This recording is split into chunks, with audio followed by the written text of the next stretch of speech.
Hello बच्चों, कैसे हो सभी बच्चे? घर पे अच्छे होंगे। Open your Hindi book, chapter 2, अभ्यास का महत्व। सभी बच्चे अपनी बुक ओपन करेंगे और चैप्टर की रीडिंग करेंगे।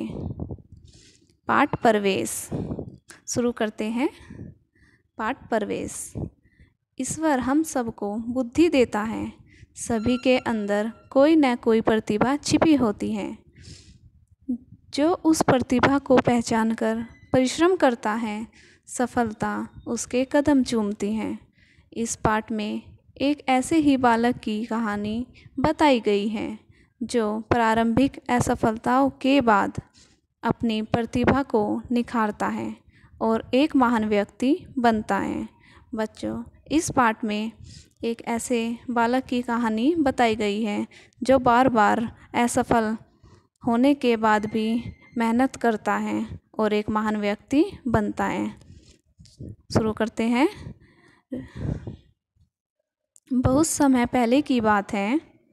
घने जंगल के बीच एक ऋषि का आश्रम था। उसमें बहुत से बालक शिक्षा प्राप्त करते थे। उनमें एक बालक बहुत मंदबुद्धि था। उसका नाम वरदराज था। वह जो भी पढ़ता था उसे याद नहीं रहता था। दूसरे बालक वह जो भी उड़ाते थे उसे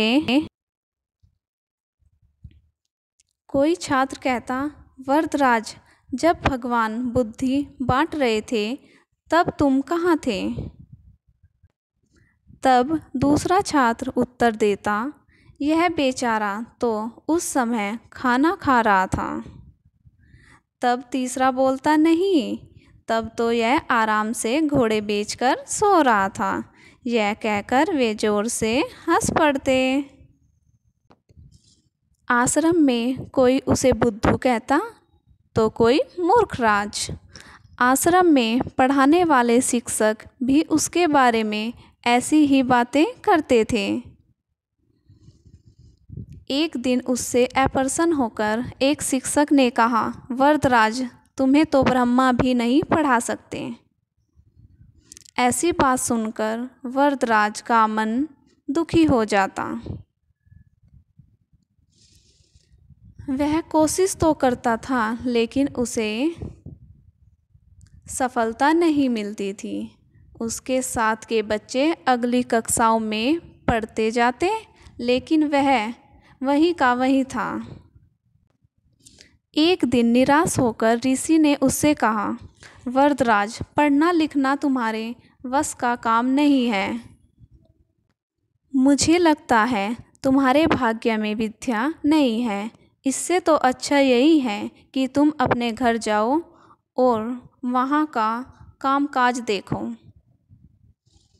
गुरुजी की बात सुनकर वरदराज बहुत दुखी हुआ, लेकिन वह क्या कर सकता था?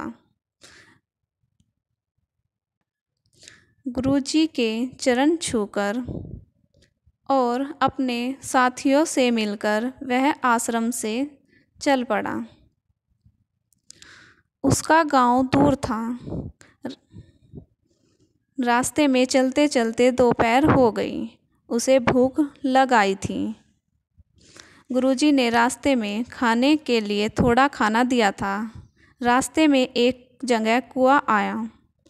वह खाना खाने और पानी पीने के लिए कुएं पर गया।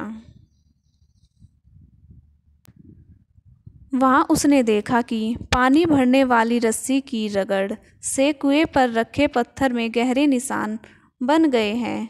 यह देखकर वह हैरान रह गया। उसने सोचा, जब प्रतिदिन कोमल रस्सी की रगड़ से कठोर पत्थर पर गहरा निशान बन सकता है तो क्या लगातार अभ्यास करने से मुझे विद्या नहीं आ सकती? उसका विचार बदल गया।